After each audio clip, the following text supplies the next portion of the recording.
Ayan guys, yung mga maliliit lang na kahoy na uulingin natin. Gagawin nating uling na panggatong.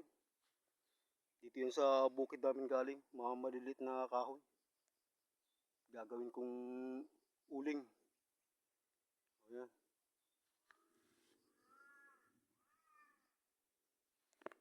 Ah, katatapos ko lang magputol-putol ng mga kahoy na uulingin.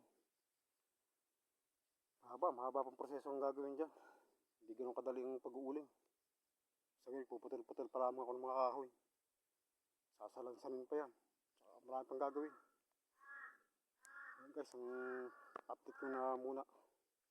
Isang araw, masasalansan ko na yan. Malapit na maging uling.